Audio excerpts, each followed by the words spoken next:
Hi guys, welcome back. Netflix reported another stellar quarterly earnings report with revenue growing by 16.3% year over year and earnings per share coming in at 319. And the outlook for Q4 is another jump in revenue to $7.7 billion. But the earnings per share is forecast to drop to 80 cents. So what is going on? Is Netflix still a good buy at current prices or is it time to offload? Let's dive into the report and check out the financial numbers. This must be one of the best revenue charts I've seen in recent times. The revenue has been climbing non-stop since 2017. Sure, they benefited from the COVID situation, but the revenue is also coming on the back of a hike in the subscription model. And the price increase is across the board. The average monthly revenue per paying subscriber increased by roughly 10% in the US and Canada. There is an increase of 7% in Europe and the Middle East and Africa, 8% in Latin America, and 4% in Asia. This is a significant development.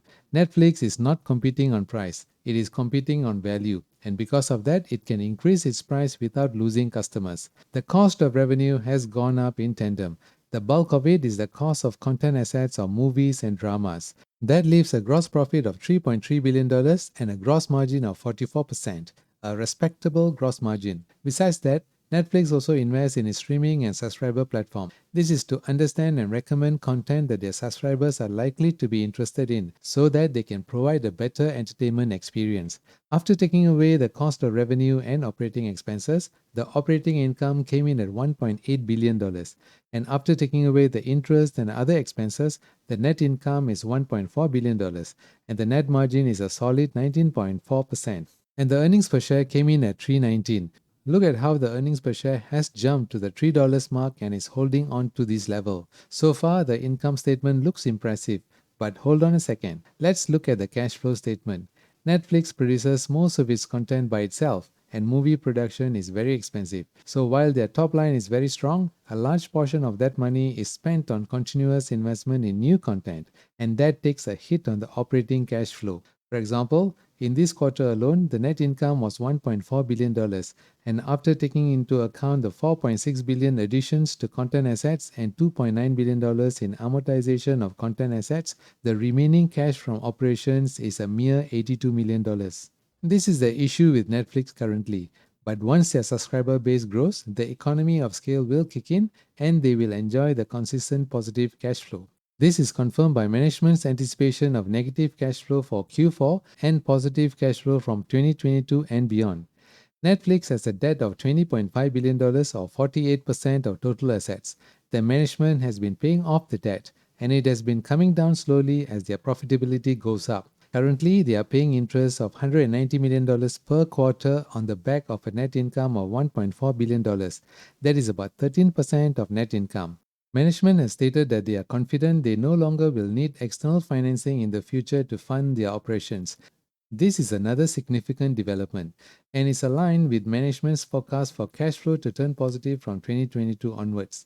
Let's take a look at the technical analysis. I'm trying a new format with a dark theme. Please let me know in the comment section below whether this works better compared to the previous white theme. Netflix share price has been well supported at 480 and was tested many times in 2020 and 2021. The overhead resistance was at the 550-570 level. It was also tested many times before the price finally broke through to the upside. The price came back down, tested the previous resistance and headed higher again. Typical resistance turned support. But there is a MACD divergence. The MACD did not make a higher high compared to the price. The MACD divergence indicates the momentum is slowing and the price might pull back in the short term. Here's the weekly chart. The blue trend channel looks like an acceleration channel, and the orange channel shows exuberance, with price breaking above the blue channel. The bullish momentum seems to be very strong. I would not bet against such a strong momentum, but I don't think it is wise to chase it either. The margins are solid, but based on the PE ratio, PEG ratio, and price to book, Netflix is overvalued at the current price. To justify the current price of 665 at a PE of 15, Netflix earnings per share should be around 44. It is at 11 right now, and I don't see Netflix making $44 per share anytime soon. So what is a fair price for Netflix? For a PE of 15 and earnings per share of 11, the fair price should be 165. But since it is a high growth stock, I would give a PE of 25. That will bring the fair price to 275. That is the max I would pay for Netflix at the current growth rate, profitability, and financial strength. So I'll have to pass Netflix for now. There are a few major earnings reports coming this week, starting with AMD and Texas Instruments. I am particularly excited about the AMD earnings report.